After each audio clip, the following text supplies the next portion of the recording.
அன்புள்ளம்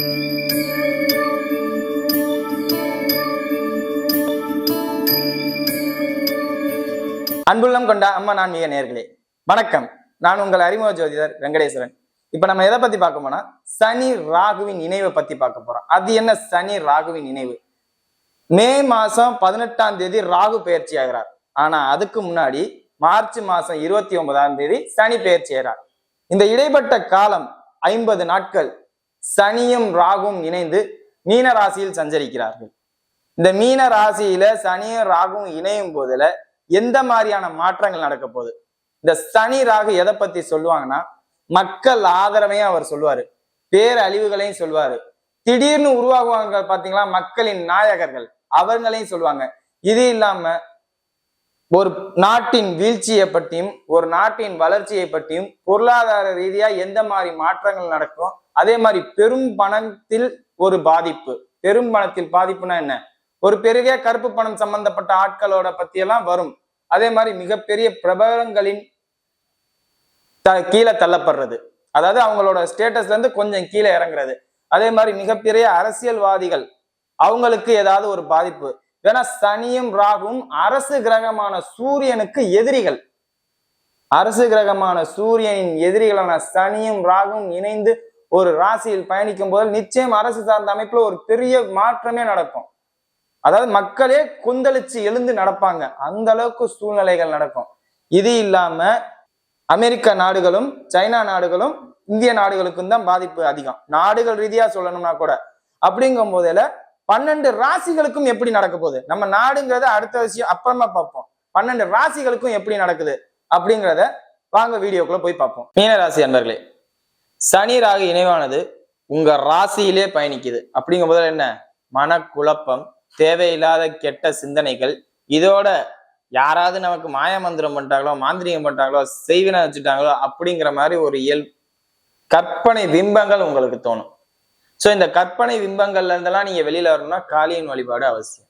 அதே மாதிரி உங்களை நீங்களே வருத்திக்கிற தன்மை. உங்களை நீங்களே வருத்திக்கிற தன்மைனா என்ன? உங்க ஒய்ஃப் கிட்ட நீங்க போய் சண்டை போடுறது, உங்க கூட பிறந்த சகோதரர்கள்ட்ட போய் சண்டை போடுறது, இல்ல தொழில் ஸ்தானத்துல வேலை பார்க்குற இடத்துல உங்க கஸ்டமர்ஸ்டையோ இல்ல உங்க கூட ஒர்க் பண்ற கொலீக்ஸ் கிட்டயோ போய் சண்டை போட்டுட்டு உங்களை நீங்களே அசிங்கப்படுத்திக்கிற மாதிரி தன்மை. அதே மாதிரி ஒரு சில மீனராசினருக்குன்னா என்ன, அந்த ஜனனகால ஜாதகத்துல சுக்கிரன் ஆட்சியோ உச்சமா இருக்கும் பாத்துறீங்களா, அந்த மீனராசினருக்கு மட்டும் பெண்களால கண்டிப்பா ஒரு பிரச்சனை உறுதி. ரொம்ப ரொம்ப கவனமாகவும் எச்சரிக்கையாகவும் இருக்க வேண்டியது உங்க கடமை. ஏன்னா அந்த சுக்கிரனோட உச்சத்தன்மை இந்த சனிராகு வெளியில தெரியாம எல்லா தப்புகளையும் செய்ய வைக்கும். இது யதார்த்தம். ஜனனகால ஜாதகத்துல சுக்கிரன் ஆட்சியாவோ உச்சமாவோ இருக்கிறவர்களுக்கு சனிராகு இணைந்து தன் ராசியில் பயணிக்கும் போதுல தன்னை அறியாம அந்த இயல்புக்கு கொண்டு வரும்.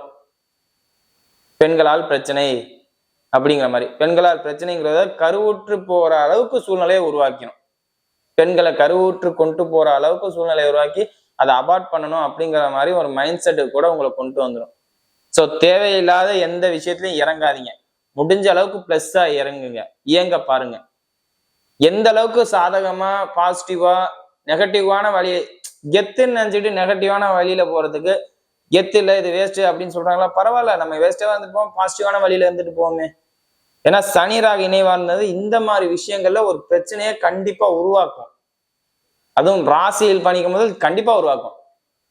ஸோ ரொம்ப ரொம்ப கவனமா இருக்க வேண்டிய அமைப்பு பெண்கள் சார்ந்த அமைப்புல. இது யாருக்குன்னா ஜனனகால ஜாதகத்தில் சுக்கிரன் ஆட்சியாகவோ உச்சமாகவோ இருப்பவர்கள் இந்த மாதிரி சனி ராகு இணையும் போதுல கவனமா இருக்கணும் அப்படின்னு சொல்றேன். இல்லாட்டி வீண் தொடர்புகளால குடும்பத்துக்குள்ள பிரச்சனை, மனசுல வேலை பார்க்குற இடத்துல பிரச்சனை, இந்த மாதிரி அமைப்புகள்ல வரும்.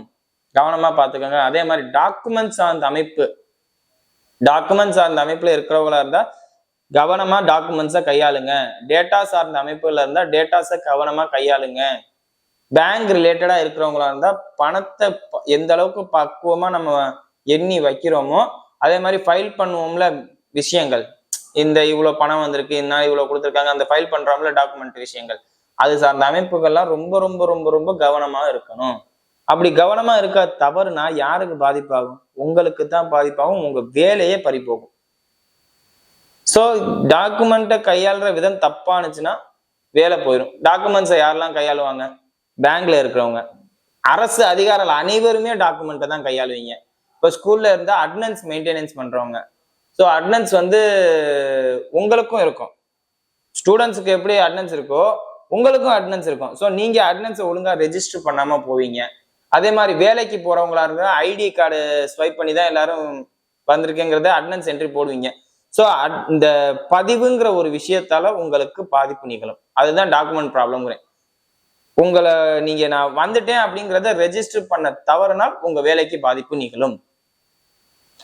இது யதார்த்தம் தான். இப்ப நீங்க போற அந்த அந்த வேலை பார்க்குற மிஷின் கரெக்டா செக் பண்ணுதாங்கிறத 1க்கு 2 வாட்டி பார்த்துக்கணும். லாகின் ஆயிருக்கா, நம்ம இப்ப ஐடில வேலை பார்க்குறவங்களா இருந்தா லாகின் ஆயிருக்கா, நம்ம ஐடி லாகின் ஆயிருக்காங்கிறத பார்த்துக்கணும். கவர்மெண்ட்ல வேலை பார்க்குறவங்களா இருந்தா நம்ம அட்டனன்ஸ் வச்சது கரெக்டா அங்க ரெஜிஸ்டர் ஆயிடுச்சா அப்படின்னு பார்க்கணும். அதே மாதிரி பேங்க்ல இருக்கிறவங்க டாக்குமெண்ட்டை நீங்க எழுத்துப்பூர்வமா நீங்க எழுதுவீங்க ஒரு சில இதுங்களாம், அதெல்லாம் நீங்க ரொம்ப ரொம்ப கவனமா பார்த்துக்கணும். சரியா? அதே மாதிரி கணவன் மனைவிக்குள்ளே பிரிவினை ஏற்படும். அது நல்ல விதமா இருந்தா சந்தோஷம், கெட்ட விதமா இருந்தா பாதிப்பு. நல்ல விதமா இருந்தா என்ன, உங்க மனைவி திடீர்னு கன்சீவ் ஆகலாம், கன்சீவ் ஆகிறனால பிரிவினை ஏற்படும். இது நல்ல விதமான அமைப்பு. மீனராசிக்கு சனி ராகு சேரும் போதுல அந்த மனைவி கன்சீவ் ஆகி பிரிவினை ஆகுறது நல்ல விதமான அமைப்பு. ஆனா கெட்ட விதமான அமைப்பு எப்படி தெரியுமா? வேற ஒரு பொண்ணோட தொடர்பாகலாம், அந்த பொண்ணு கன்சீவ் ஆகிறதுனால பிரிவினை ஏற்படலாம். அந்த மாதிரி அமைப்பும் இருக்காது. ஸோ இது ஆரம்பத்திலே நான் சொல்லிட்டேன், மீனராசினருக்கு இந்த மாதிரி ஒரு தேவையில்லாத பிரச்சனை நிகழும் அப்படிங்கிறது. அந்த மாதிரி அமைப்புகள்ல மட்டும் கொஞ்சம் கவனமா உங்களை நீங்க பார்த்துக்கிட்டாவே இந்த சனி ராகு இணைவு உங்களை ஒண்ணுமே பண்ணாது. இல்லீகல் ரிலேஷன்ஷிப்க்கு அதிகமா தூண்டுங்க. அதை நீங்க கவனமா பார்த்துக்கணும். அதுவும் சுக்கிரன் ஆட்சி உச்சம் பெற்றவர்களுக்கு இந்த அமைப்பு வரும். சுக்கிரன் ஆட்சி உச்சம் பெற்றவர்கள்லாம் யாருன்னு பார்த்தோம்னா, நகைக்கடையில வேலை பார்க்குறவங்க, துணிக்கடையில வேலை பார்க்குறவங்க, ஆடம்பர ஹோட்டல்னு சொல்லப்படுற ரெஸ்டாரண்ட்ஸ்ல வேலை பார்க்குறவங்க, பெரிய பெரிய ஹோட்டல்ஸ் இருக்கும் பார்த்தீங்களா, 5 ஸ்டார் ஹோட்டல், அந்த மாதிரி ஹோட்டல்ல இருக்கிறவங்க, அதே மாதிரி ஐடி செக்டார்ல இருக்கிறவங்க, இவங்கெல்லாம் சுக்கிரன் ஆதிக்கத்துக்கு உட்பட்டவங்க தான். ஸோ நீங்க எல்லாம் கவனமா பெண்கள் சார்ந்த அமைப்புகள்ல ரொம்ப ரொம்ப கவனமாகவும் எச்சரிக்கையாகவும் இருக்கணும் அப்படிங்கிறத நான் சொல்லிடுறேன்.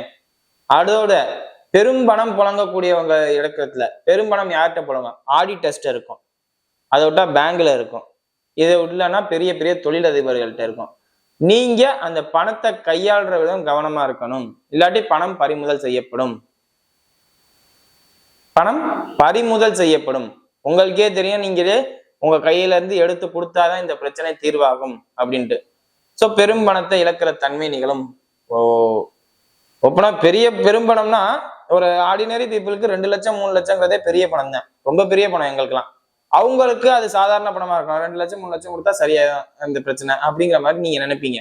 பட் ஆனா எங்களுக்கு அது பெரிய பணம். அந்த மாதிரி பெரும்பணம் சார்ந்த அமைப்புகள்ல கவனமா இருங்க. கையாளும் போதுல கவனமா கையாள விட்டீங்கன்னா உங்களுக்கு தான் பாதிப்பு.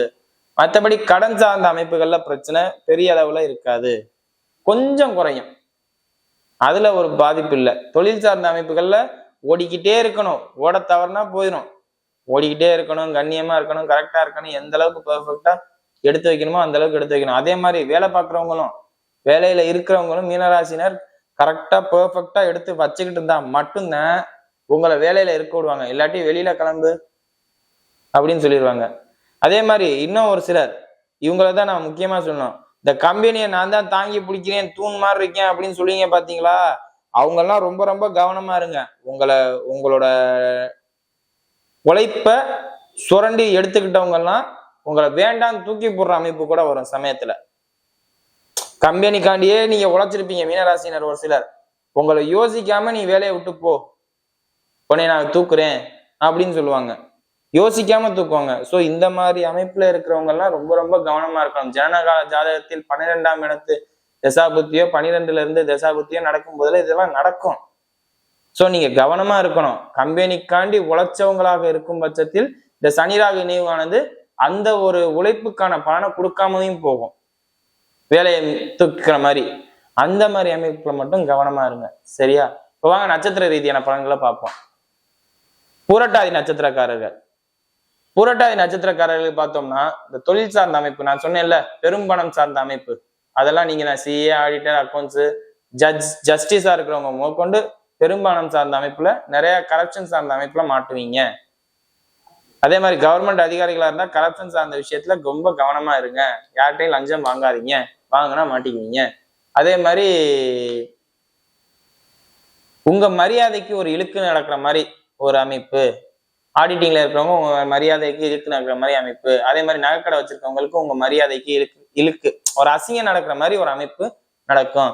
தொழில் சார்ந்துதான், வேற எதுவும் நடக்காது. தொழில் சார்ந்த அமைப்புல ரொம்ப கவனமா இருங்க. அதே மாதிரி பூரட்டாதி நட்சத்திரங்க முடிஞ்ச அளவுக்கு தியானம் பண்ண கத்துக்குங்க. உங்களை ரொம்ப குழப்பிக்குவீங்க, ரொம்ப வெறுத்து போக வைப்பீங்க. அதே மாதிரி நான் உங்களை தப்பா சொல்லணுங்கிற அமைப்பு இல்லை, சொல்லிட்டு தான் சொல்றேன். பெண்கள் மாங்கல்யம் சம்பந்தப்பட்ட பாதிப்பு இருக்கு. உங்க கணவரோட ஜனனகால ஜாதகம் நல்லா இருக்கும் பட்சத்தில், உங்களுக்கு ஜனனகால ஜாதகம் நல்லா இருக்கும் பட்சத்தில் பாதிக்காது. இல்லாட்டி கொஞ்ச நாளைக்கு அந்த ராகு வழிபாடு பண்ணுங்க. ராகு வழிபாடுனா ஒண்ணும் இல்ல, துர்க்கை அம்மன் கோயிலுக்கு போயிட்டு வர்றது, இல்ல பிடாரி அம்மன், துர்க்கை அம்மன், காளியம்மன் இவங்களுக்கு எல்லாம் போய் சாமி கும்பிட்டுவாங்க. இது நான் பர்சனலா ஒப்பீனியனா சொல்றேன். ஏன்னா உங்க ராசியில சனி ராகு இணைவானது அது ஒரு பாதிப்பான தன்மை. ஜனனகால ஜாதகத்துல யாருக்கு அந்த விதி இருக்கோ அவங்களுக்கு நிச்சயம் பாதிக்கும். சோ நீங்க இந்த காளி வழிபாடு, துர்க்கை அம்மன் வழிபாடு, உக்ர தெய்வதை வழிபாடு பண்ண ஆரம்பிக்கும் போதுல அந்த நெகட்டிவ்ஸ் வராது. இதை நான் உங்களுக்கு பர்சனலா சொல்றேன், நீங்க எடுத்துக்கங்க. பூரட்டாதி நட்சத்திரக்காரருக்கு. அடுத்தது உத்திரட்டாதி நட்சத்திரக்காரருக்கு உங்க நட்சத்திராதிபதியோட தான் ராகு சேர்றார். சோ நீங்க, நான் சொன்னேன்ல கொஞ்ச நேரத்துக்கு முன்னாடி, இந்த பெண்கள் சார்ந்த அமைப்புல, கணவன் மனைவி சார்ந்த அமைப்புல கொஞ்சம் கவனமா இருக்கணும். கவனமா இருக்க தவறுனா பாதிப்பு நிச்சயம் உங்க குடும்பத்துக்குள்ளதான். இளைய சகோதர சகோதரிகளால் பிரச்சனை வரும். இளைய சகோதரனால கூட பிரச்சனை வராது, இளைய சகோதரி இருந்தா நிச்சயம் பிரச்சனை வரும். ஏன்னா அதுவும் ஒரு பெண் தான். இளைய சகோதரி நிச்சயம் பெண். அந்த பெண்கள் சார்ந்த அமைப்புல ரொம்ப ரொம்ப ரொம்ப எச்சரிக்கையா இருக்க வேண்டிய நட்சத்திரம் உத்திரட்டாதி நட்சத்திரம். அந்த உத்திரட்டாதி நட்சத்திரக்காரர்களுக்கு பெண்கள் சார்ந்த அமைப்பால பாதிப்பு உண்டு. ஒரு பெண்ணால் குடும்பம் பிரியலாம், இல்ல ஒரு பெண்ணால் வீட்டுல சண்டை வரலாம், ஒரு பெண்ணால் ஆபீஸ்ல வேலை பார்க்குற இடத்துல உங்களுக்கு அசிங்க நீங்களலாம், இல்லாட்டி ஒரு பெண்ணால் ஒரு வேலையே போகலாம். எப்படின்னா ஒரு மேனேஜர் பெண்ணா இருக்காங்க, நீங்க வேலை பார்க்குறீங்க, அந்த மேனேஜர் உங்களை வேலையை விட்டு தூக்குவாங்க. ஒரு தேவையில்லாத ஒரு முன்னாள் நண்பரை பாக்குறீங்க, பெண் தோழிகளை பாக்குறீங்க ஆண்களாக இருக்கும் பட்சத்தில். அதே மாதிரி பெண்கள் இந்த வீடியோ பார்க்கும் போதெல்லாம் ஆண்களை கவனம் பண்ணிக்கங்க. ஆண்களால் பிரச்சனை வரும், எதிர்பாலினத்தினால் பிரச்சனை வரும். சரியா? எதிர்பாலினத்தினால் பிரச்சனை, ஒரு எதிர்பாலினரால் உங்களுக்கு பாதிப்புங்கிற மாதிரி உள்ள அமைப்பு தான் வரும். சரியா? அடுத்தது ரேவதி நட்சத்திரக்காரர்கள். ரேவதி நட்சத்திரக்காரர்களுக்கு பார்த்தோம்னா தொழில் தொழில் தொழில்னு பைத்தியம் முடிச்சு அலையிற மாதிரி உள்ள தன்மைக்கு நீங்க வருவீங்க. எங்கேயும் முதலீடு போட்டு ஏமாந்துடாதீங்க. தயவு செஞ்சு எங்கேயும் முதலீடு போட்டு ஏமாந்துடாதீங்க. 4 விஷயங்களை தெரிஞ்சுக்கங்க. 4 பேர் ஆகா ஓகன் பில்டப் பண்றாங்களா, நம்பவே நம்பாதீங்க. இந்த சனி ராகு இணைவானது அதாவது ஹை ஸ்டேட்டஸ்ல இருக்கிறவங்களுக்கு தான் இது மிகப்பெரிய பாதிப்பே. லோ ஸ்டேட்டஸ்ல இருக்கிறவங்களுக்கு பாதிப்பு பெரிய அளவுல நடக்காது. ஹை ஸ்டேட்டஸ்ல இருக்கிறவங்கள லோ ஸ்டேட்டஸா மாத்துறதே இந்த சனி ராகு இணைவு தான். அப்படி இப்படி இப்படி அப்படின்னு பில்டப் பண்ணிக்கவே வேண்டாம். ஹை ஸ்டேட்டஸ் லோ ஸ்டேட்டஸ் கூட இல்லை, எல்லாம் அவங்க ஸ்டேட்டஸ்ல இருக்கீங்க, அவங்கவுங்க வாழ்க்கையை வாழ்ந்துகிட்டு இருக்கீங்க. அவங்க வாழ்க்கையை வாழ்ந்துகிட்டு இருக்கும் போது ரொம்ப டவுனை நோக்கி போயிடாதீங்கன்னு சொல்றேன். ஹை ஸ்டேட்டஸ் லோ ஸ்டேட்டஸ் சொன்னா கூட அதை நீங்க தப்பா புரிஞ்சுக்குவீங்க. ஸோ எல்லா மக்களும் அவங்கவுங்க நிலையில இருந்து ரொம்ப தாழ்ச்சியான நிலைக்கு போகாம பார்த்துக்கங்க. தொழில் சார்ந்த அமைப்பால தான் இது நடக்கும். ஸோ ரொம்ப ரொம்ப கவனமாகவும் எச்சரிக்கையாகவும் இருங்க. சரியா? வீடியோ இப்பதான் ஃபர்ஸ்ட் டைம் பாக்குறதா இருந்தா லைக் பண்ணுங்க, ஷேர் பண்ணுங்க, கமெண்ட் பண்ணுங்க. சேனலை மறக்காம சப்ஸ்கிரைப் பண்ணுங்க. வேற எதுவும் ஜோதிட ஆலோசனைக்கு கீழே உள்ள நம்பருக்கு கால் பண்ணுங்க. நன்றி.